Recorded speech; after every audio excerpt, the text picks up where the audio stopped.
யோசிக்கிறீங்க? காஃபியை குடிங்க.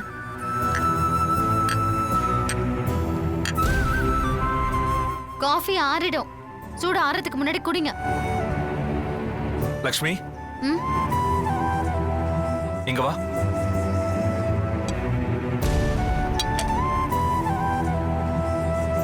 உட்காரு.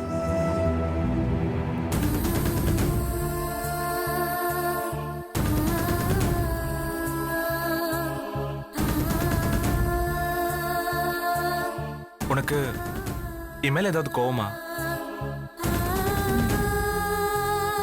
அப்பா மேல?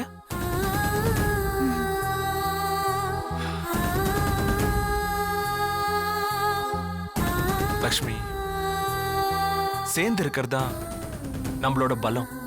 நமக்குள்ள ஏதாவது சின்ன சின்ன பிரச்சனை வரலாம், தப்பில்ல. நீயா எல்லாத்தையும் மனசுக்குள்ள போட்டுக்கிட்டு புழுங்கிக்கிட்டு இருக்காம கொஞ்சம் உடைச்சு பேசு.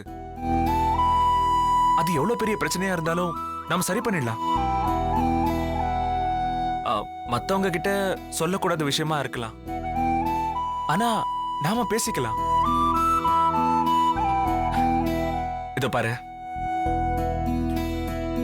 நாம இப்போ புருஷன் பொண்டாட்டி. நமக்குள்ள எந்த ஒளிவு மறைவும் தேவையில்லைன்னு நினைக்கிறேன். நீ சொல்ல போற விஷயம் வேற யாருக்கும் தெரியக்கூடாதுன்னு நீ விரும்பினா நான் சத்தியமா சொல்ல மாட்டேன். என்னுடைய ரகசியமா இருக்கும். சொத்தை பிரிச்சு ஆகணுங்கிற நெருக்கடி இருக்குன்னா அதையும் நாம பேசி தீர்த்துக்குவோம். சந்தோஷத்துல மட்டும் இல்ல, உன்னோட வேதனையிலையும் பங்கேற்க நான் தயாரா இருக்கேன். பேசு. என் மனசுல இருக்கிறத நான் சொல்லிட்டேன். இப்ப நீதான் சொல்லணும்.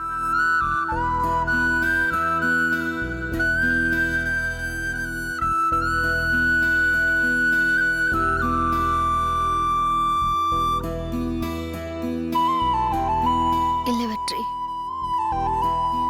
நாம் எதுக்காக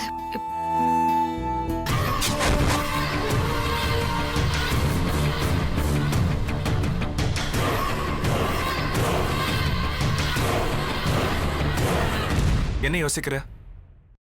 எதுவா இருந்தாலும் பரவாயில்ல, சொல்லு. சரி, நான் சொல்லிடுறேன். இதுக்கப்புறம் மறுபடியும் நீங்க அதே கேட்க கூடாது. சரி, கேட்க மாட்டேன். நான் உங்க எல்லாரும் முன்னாடியும் என்ன சொன்னேனோ அதுதான் உண்மை. நம்மளோட பங்கு நமக்கு வேணுங்க. இது பாருங்க, உங்க அப்பாவுக்கு வயசாயிடுச்சு. எந்த நேரத்திலும் என்ன வேணாலும் நடக்கலாம். பாத்தீங்களா, உங்களுக்கே கோபம் வருதுல்ல? எத்தனை தடவை கேட்டாலும் நான் இதே தான் சொல்ல போறேன். என்னோட பதில் ஒண்ணுதான். என்ன சும்மா காஃபியை குடிங்க.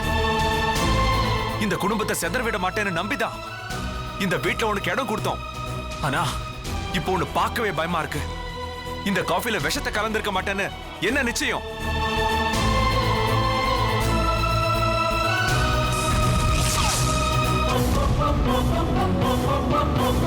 ஒரு நம்பிக்கை துரோகி கையால நான் சாக தயாரா இல்ல.